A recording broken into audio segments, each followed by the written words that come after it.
ಬಾದಾಮಿ ಕೇವಲ ರುಚಿಕರವಾದ dry fruits ಅಷ್ಟೇ ಅಲ್ಲ, ಇದು ಪ್ರೋಟೀನ್, ಫೈಬರ್, ಆರೋಗ್ಯಕರ ಕೊಬ್ಬುಗಳು, ವಿಟಮಿನ್ ಇ ಮತ್ತು ಮೆಗ್ನೀಷಿಯಂನಂತಹ ಪೋಷಕಾಂಶಗಳಿಂದ ಸಮೃದ್ಧವಾಗಿದೆ.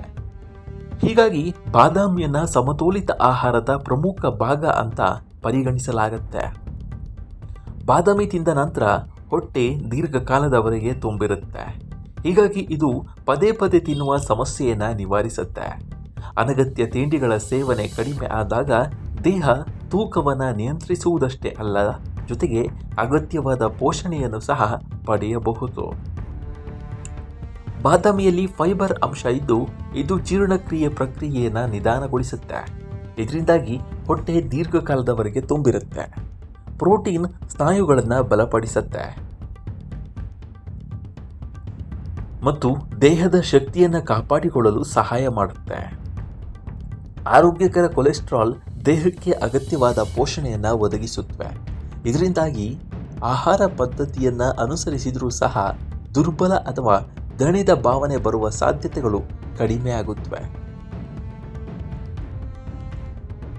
ತೂಕ ಇಳಿಸಿಕೊಳ್ಳಲು ಪ್ರಯತ್ನಿಸ್ತಾ ಇರುವವರು ದಿನಕ್ಕೆ 5ರಿಂದ 8 ಬಾದಾಮಿ ತಿಂದರೆ ಸಾಕು. ಈ ಪ್ರಮಾಣವು ದೇಹಕ್ಕೆ ಅಗತ್ಯವಾದ ಪೋಷಕಾಂಶಗಳನ್ನು ಒದಗಿಸುತ್ತೆ ಮತ್ತು ಕ್ಯಾಲೋರಿಗಳನ್ನು ಹೆಚ್ಚಿಸುವುದಿಲ್ಲ. ಒಬ್ಬ ವ್ಯಕ್ತಿ ನಿಯಮಿತವಾಗಿ ವ್ಯಾಯಾಮ ಮಾಡಿದರೆ ಅಥವಾ ಹೆಚ್ಚು ದೈಹಿಕ ಚಟುವಟಿಕೆಗಳನ್ನು ನಡೆಸ್ತಾ ಇದ್ದರೆ ಆತ 8ರಿಂದ 10 ಬಾದಾಮಿಗಳನ್ನು ತಿನ್ನಬಹುದು. ಹೆಚ್ಚು ಬಾದಾಮಿ ತಿನ್ನುವುದರಿಂದ ಕ್ಯಾಲೋರಿ ಸೇವನೆ ಹೆಚ್ಚಾಗಬಹುದು. ಇದು ತೂಕ ಇಳಿಸಿಕೊಳ್ಳಲು ಸಮಸ್ಯೆಗಳನ್ನು ಉಂಟು ಮಾಡಬಹುದು ಎಂಬುದನ್ನು ಮರೆಯಬೇಡಿ. ಬಾದಾಮಿ ತಿನ್ನಲು ಸರಿಯಾದ ಮಾರ್ಗ ಅಂದರೆ ಅವುಗಳನ್ನು ರಾತ್ರಿ ಹೊತ್ತು ನೀರಿನಲ್ಲಿ ನೆನೆಸಿ ಬೆಳಗ್ಗೆ ಸೇವಿಸುವುದು. ನೆನೆಸಿದ ಬಾದಾಮಿಯನ್ನು ಜೀರ್ಣಗೊಳಿಸಿಕೊಳ್ಳುವುದು ತುಂಬ ಸುಲಭ ಮತ್ತು ಇವುಗಳು ಪೋಷಕಾಂಶಗಳ ದೇಹದಿಂದ ಉತ್ತಮವಾಗಿ ಹೇರಲ್ಪಡುತ್ತದೆ. ಅನೇಕ ಮಂದಿ ಇವುಗಳ ಸಿಪ್ಪೆ ಸುಲಿದು ತಿಂತಾರೆ, ಆದರೆ ಕೆಲವರು ಸಿಪ್ಪೆಯೊಂದಿಗೆ ಬಾದಾಮಿ ತಿನ್ನಲು ಬಯಸ್ತಾರೆ. ಎರಡೂ ವಿಧಾನಗಳನ್ನು ಅನುಸರಿಸಬಹುದಾದರೂ ಅವುಗಳನ್ನು ಸರಳವಾಗಿ ತಿನ್ನುವುದು ಹೆಚ್ಚು ಪ್ರಯೋಜನಕಾರಿಯಾಗಿದೆ. ಬಾದಾಮಿಯ ಸಂಪೂರ್ಣ ಪ್ರಯೋಜನಗಳನ್ನು ಪಡೆಯಲು ಉಪ್ಪು, ಸಕ್ಕರೆ ಅಥವಾ ಹೆಚ್ಚು ಮಸಾಲೆಗಳನ್ನು ಭರಿಸಿದ ಬಾದಾಮಿಯಿಂದ ದೂರವಿರುವುದು ಅವಶ್ಯಕ.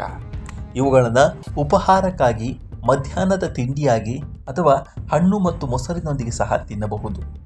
ಇದರೊಂದಿಗೆ ಹೆಚ್ಚು ನೀರು ಕುಡಿಯುವುದು, ಹಸಿರು ತರಕಾರಿಗಳು, ಹಣ್ಣುಗಳು, ಧಾನ್ಯಗಳು ಮತ್ತು ಪ್ರೋಟೀನ್ಗಳಿಂದ ಸಮೃದ್ಧವಾಗಿರುವ ಸಮತೋಲಿತ ಆಹಾರವನ್ನು ಸೇವಿಸುವುದು ಸಹ ಅಗತ್ಯ. ಬಾದಾಮಿಯನ್ನು ಮಾತ್ರ ತಿನ್ನುವುದರಿಂದ ತೂಕ ಇಳಿಕೆ ಆಗೋದಿಲ್ಲ, ಆದರೆ ನಿಮ್ಮ ಜೀವನ ಶೈಲಿಯನ್ನು ಸುಧಾರಿಸುವುದು ತುಂಬ ಮುಖ್ಯವಾಗುತ್ತೆ.